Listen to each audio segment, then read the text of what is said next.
여러분 반갑습니다. 삼성전자와 반도체 4년 동안 열심히 떠들고 있는 천만쌤입니다. 요즘은 거의 뭐 반도체 뭐 대쇼크, 대쇼크를 겪고 있어요. 상당히 좋지 않은 그런 모습을 우리는 현재 또 겪고 있습니다.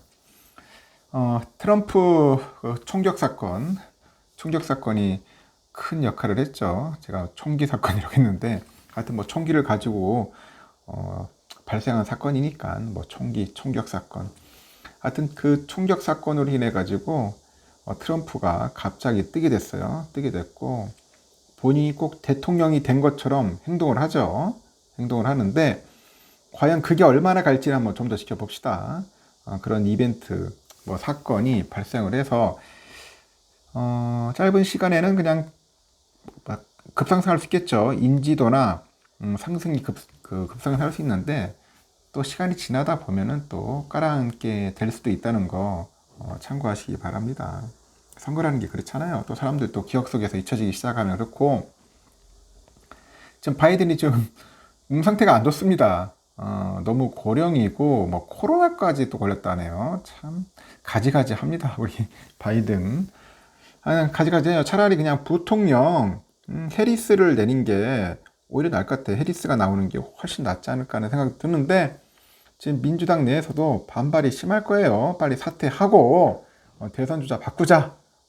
해리스를 하든지 누구를 하든지 간에 빨리 바꾸자고 하는 것 같습니다. 지금 뭐 펠로시 의장도 지금 난리치는 것 같고 주위에 있는 뭐 전직 대통령도 빨리 포기하고 후보 바꿔야 한다. 뭐 그런 이야기를 하는 것 같은데 제가 볼 때는 바이든으로 나오면은 힘들어요. 바이든은 힘들 것 같고 힘들고 존재감도 없는 것 같고 차라리 해리스가 나오면은 또 어떻게 될지 모르겠습니다. 판이 또 유색 인종의 또 여성 후보잖아요. 여성 대통령 후보다 보니까 갑자기 또 어떻게 확 또 쏠릴 수가 있어. 인기라는 것 때 그렇지 않습니까? 인기 유행은 움직이더라고요. 살아 움직이는 것 같습니다. 또 판세가 또 어떻게 벌릴지도 모르겠습니다. 참 그러다 보니까 이게 변동성이 장난이 아니야. 장난이 아닙니다. 보통 대선 전까지는 그냥 꾸준하게 여기에 주가가 올라가는데 지금 보니까 이게 주식시장이 지금 막 들썩들썩합니다. 뭐 다우지수도 확 올랐다가 또 빠지고, 주용성주도 올랐다 빠지고, 반도체는 계속 꼬라박고 있고, 또 중국을 제재한다고 난리치니 그런 것 같아요. 근데 솔직히 뭐 중국을 제재하든 말든 간에 대세는 AI다. AI가 반도체. AI예요, AI. AI 이외에 뭐 특별히 할 게 없어요. 그래서 옛날 구닥다리 뭐 내연기관의 자동차 산업을 또 부흥하겠다, 살리겠다고 해봐야 그것도 얼마나 오래 가겠습니까? 뭐 전기차도 대세고 아직까지는 그렇습니다. 자꾸 지금 보니까 뭐 IRA 또 폐지하겠다니 중국 제재하겠다니 관세 두드려 패겠다고 하니까 이렇게 위축이 됐지 결국 큰 흐름은 흘러갈 것 같습니다. 대세일 것 같습니다. 저는 그렇게 보고 있어요. 일시적인 쇼크는 올 겁니다. 하여튼 미국에서 시작된 그 반도체 쇼크 우리 증시가 흔들렸어요. 흔들렸고 글로벌 주요 증시가 사상 최고치 기록할 때 이 주춤했던 코스피인데 결국 또 박살나네. 그러다 보니 미국 대통령 선거 국면에 직격탄을 맞아서 2800선 아래로 이제 후퇴를 한 거죠. 이렇게 반도체 쇼크의 원인은 뭐냐? 두 가지라고 보는데요.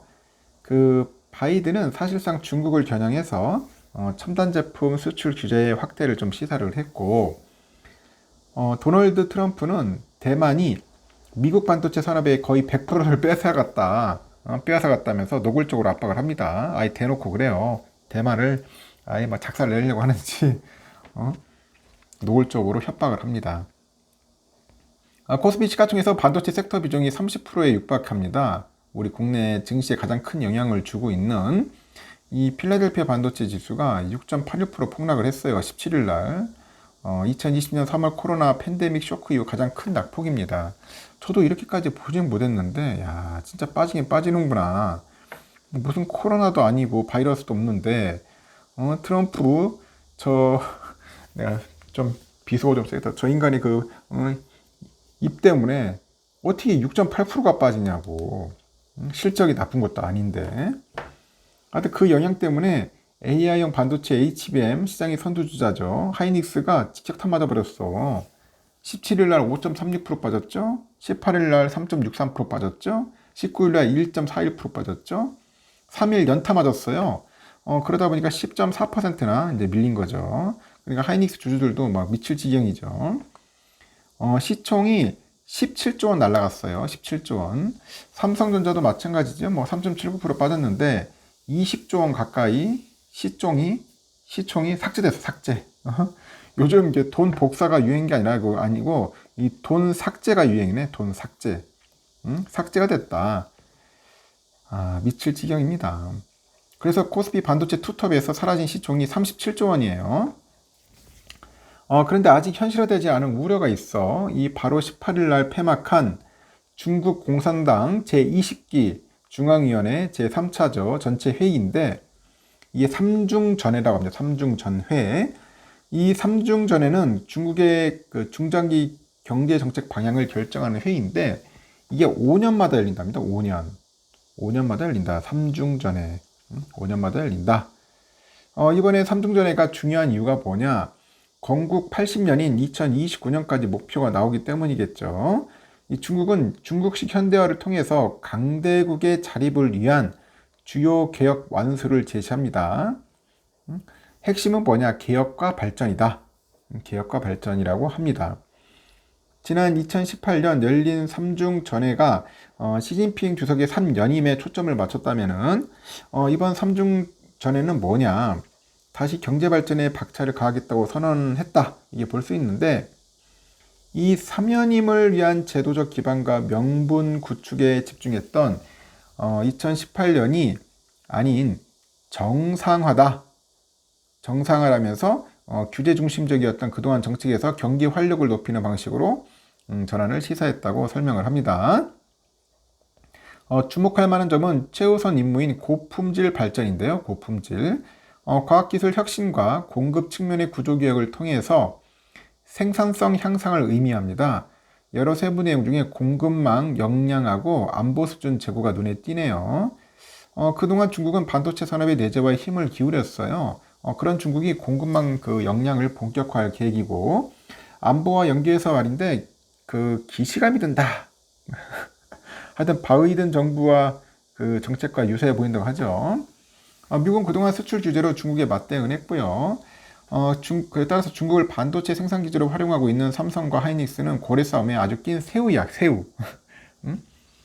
그래서 오는 11일 치러지는 대통령 선거에서 11월에 대통령 선거에서 트럼프의 당선 가능성에 무리가 실린다는 전망에 뭐 거의 이견은 없다고 하는데 하여튼 바이든도 자국 우선주의 정책을 펼쳤지만은 트럼프의 경우는 더 노골적이다. 그러니까 좀 밀린다. 그렇게 보는 거죠. 트럼프는 중국에 대한 관세를 60% 이상 부과하겠다. 때리겠다. 으름장 났어요. 사실상 뭐 중국과는 무역 안 하겠다는 겁니다. 근데 과연 무역 안 하고 되길까? 말만 저렇게 해놓고 나중에 또 보면 엉뚱한 짓 하겠죠. 따라서 미국 대선이 끝난 이후 미중 무역 갈등의 심화로 우리 반도체 업계가 또 직격탄을 맞을 수 있지 않느냐 그런 우려감이 있는 거예요. 그래서 반도체랑 전기차 등 이 첨단 제품을 둘러싼 경합이 치열해지고 있는데 중국이 대국 외교를 강조하면서 미국과 강대국 구도가 심화될 가능성이 좀 있다고도 보기도 합니다. 특히 트럼프의 당선 가능성이 크게 높아지고 있는데 이 대중 강경책 그리고 중국의 맞대응에 따른 연쇄 피해 이게 좀 무례되지 않냐 다들 그런 이야기를 합니다. 여러분도 어떤 생각을 하는지 모르겠어요. 참 트럼프 되면은 일이 꼬일 것 같아요. 트럼프가 안 되도록 미국의 민주당에서 뭔가 좀 뾰족한 수를 좀 낼 것 같습니다. 후보를 빨리 교체를 한다든지 해야 할 것 같아요. 앞으로 또 어떻게 흘러갈지 우리 한번 유심히 한번 살펴보도록 합시다. 여기까지 하겠습니다.